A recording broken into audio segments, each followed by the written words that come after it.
Alright, this is Leo Aquino. Sa episode na ito, pag-uusapan natin ang sprite images.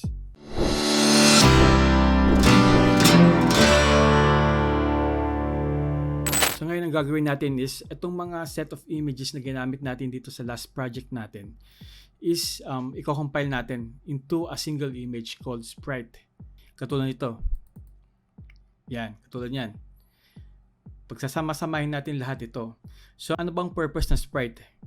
Ang purpose ito ay dahil kapag madami ang mga images, matagal siya mag-load at nagge-generate siya ng mga multiple server request.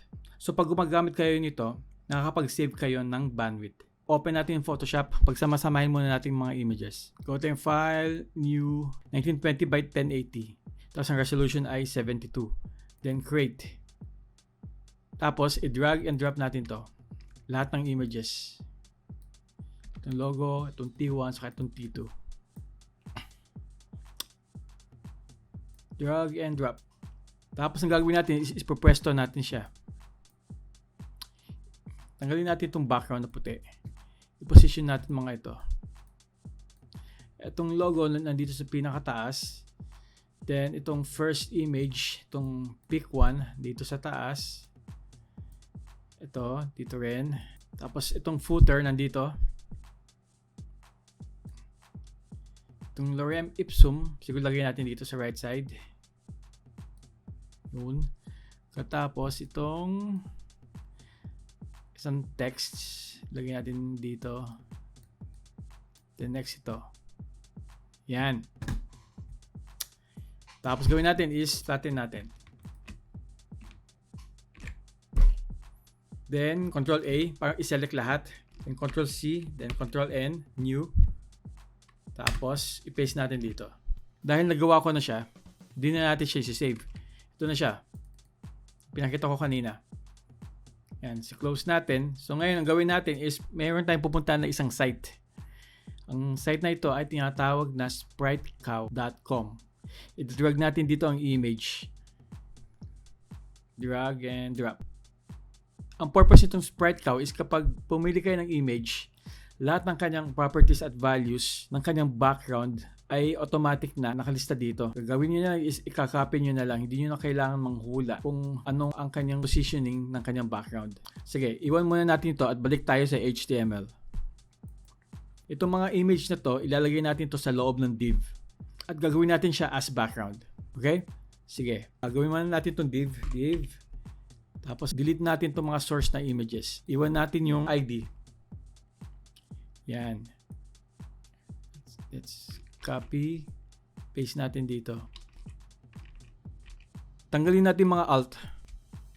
Then, saka i-close natin. Yan. Alright. O, wala na siya. Save natin. Tapos, ang next na gagawin natin is maglalagay tayo ng isang class dito. Ang class nito, ang pangalan ay Sprite. Class Sprite. Sa class ng sprite na ito, dito natin ilalagay yung sprite na image. Tapos, punta tayo ng styles. After na main, gawa tayo ng class na sprite. Background repeat. Para hindi siya mag-tile, gawin natin siya ay no repeat. Tapos, background image. URL sprite.png. Ito siya. Sprite.png. Targetin lang natin yan. Sprite.png. So sa ngayon, ang gagawin natin is i-reposition natin lahat ng mga images na ito para umayos siya. Okay? So gawin natin si pick 1. Gawa tayo ng background position. Background position. Punta tayo dito sa spritecow. Copy natin itong values at ilagay natin dito. Tapos next is itong pick 2. Background position. Copy natin. Tapos click nyo lang yan. Then copy natin itong values nito. At ilagay natin dito. Sa loob ng kanyang background position. Okay, next itong text 1. Itong background color, iwan lang natin yan.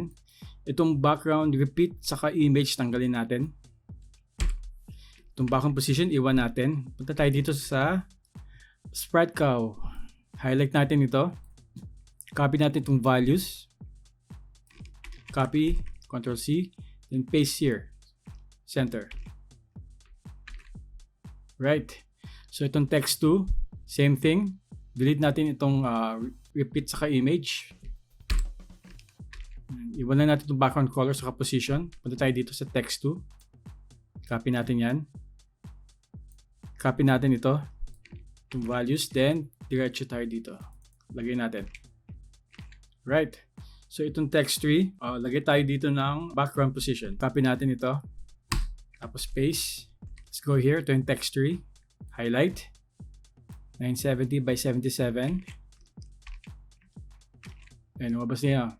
Lorem dolor ipsum. So, next is itong logo. Click natin ito. No repeat. 00. Dahil nasa pinakadulo siya. So, delete natin ang background image. Lagay natin ay 0, 0. Ayan siya. Taas. Next is yung footer. Click natin. Copy natin ang kanyang values ulit. At ilagay natin dito. Oops. Sige. Okay lang. Background position. Copy. Then paste. Sa baba na siya. Check natin.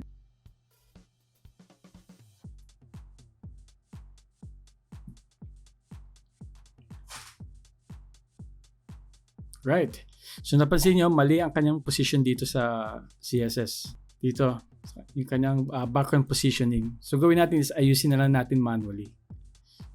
Okay. So dito sa text 1, medyo kinalikot ko na to siya kanina. Dapat ang kanyang background position ay 875. Tapos 285. Ngayon itatanong nyo kung paano ko nakuha yung values.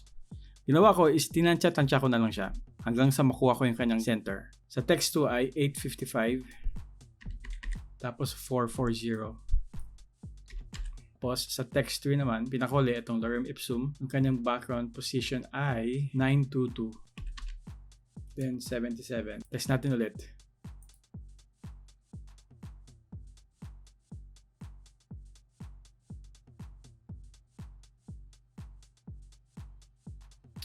Right. So ang pinakalas na gagawin natin is i-compress natin itong PNG niya to.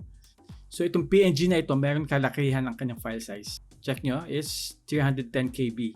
So meron ako ditong site na pinupuntahan para pang-compress ng PNG. Punta lang kayo dito sa tinypng.com. Tapos i-drag and drop nyo lang. Drag and drop.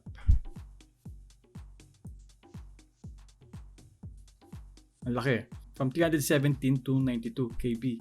So download natin. Tapos i-overwrite nyo lang itong sprite. So gawin natin is hindi natin kailangan to. Itong mga images na to. Delete na natin. Dahil meron na tayo nito. Alright, this is it. If you like this video, don't forget to subscribe. Peace.